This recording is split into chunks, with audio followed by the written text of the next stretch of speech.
Dentro del marco del micro de información al ciudadano relacionado con distintas interpretaciones alrededor de la ley vigente, hoy vamos a tratar un tema de profunda preocupación y actualidad como son los delitos sexuales principales, esto es, las formas del abuso sexual que se dividen en tres. Una, el abuso sexual simple, que es el tocamiento en zona erógena, por decirlo así, en una zona claramente sexual. El simple tocamiento basta.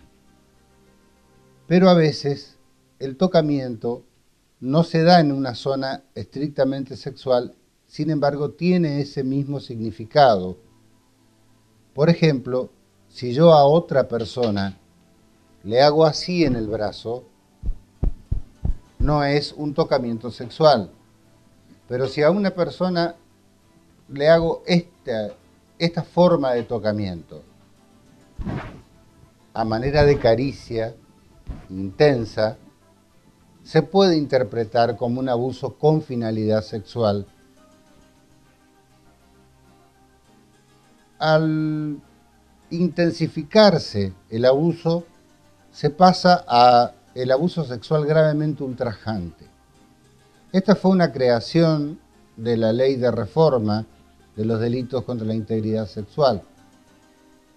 El abuso sexual gravemente ultrajante es aquel que por su forma o duración se vuelve humillante para la víctima. Todo abuso sexual es humillante, pero digamos que este es especialmente humillante. Por el modo o por la forma, se refiere a la gravedad del tocamiento. Por ejemplo, la introducción de objetos en el ano o en la vagina de personas de cualquier sexo, una mujer que obliga a un hombre a practicarle sexo oral. Lo propio ocurre cuando el hombre obliga a la mujer a practicar sexo oral, tema sobre el que voy a volver en unos poquitos instantes. O su duración, esto es, que el acto de gravemente ultrajante no sea breve, sino que sea un poco prolongado en el tiempo o repetido durante una constancia de tiempo. Esto es, una persona que abusa de esta forma durante mucho tiempo, meses, años o una semana, o aquello que implique que la persona tiene la libertad de abusar de la víctima hasta que es descubierto.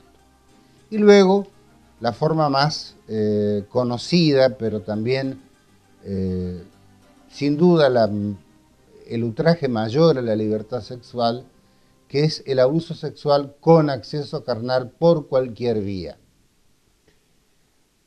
Conocido comúnmente como violación, está, al igual que los otros que he mencionado, desde siempre en la ley penal, desde el Código de 1921, pero también en sus antecesores hasta el Código de Tejedor y en las leyes de Indias que ya se aplicaba incluso en tiempos de la Revolución de Mayo. La violación no requiere ni un acceso carnal completo y mucho menos la eyaculación. Basta con la mínima penetración del órgano del miembro viril en el ano o la vagina en persona de cualquier sexo. Pero también se admite, y esta es una de las claves de la reforma, lo que se solía llamar violación inversa. Esto es, que la mujer obligue a un hombre a tener una erección y valerse de esa erección contra la voluntad de éste. La violación es gravemente penada, es uno de los delitos más graves del Código Penal, pero además tiene agravantes que llevan esa pena a límites muy importantes, muy cercanos a los del homicidio, que se da cuando, por ejemplo, existe una cierta relación de parentesco, cuando existe un abuso de una posición de autoridad, cuando la persona es confesor o miembro de alguna religión conocida, y llega al máximo de la agravación cuando por las violencias ejercidas en el abuso se llega hasta la muerte, donde la prisión es prisión perpetua. En el acceso carnal, lo que se protege, como he dicho, es la libertad sexual. Entonces se da siempre que la víctima no pueda dar consentimiento. Un menor de 13 años, aunque quiera, su consentimiento carece de toda validez. Y en los demás casos en que la víctima, por cualquier razón, no pueda resistir, sea porque carece de las facultades para consentir libremente o está sufriendo de alguna circunstancia que le impida expresar su libre voluntad.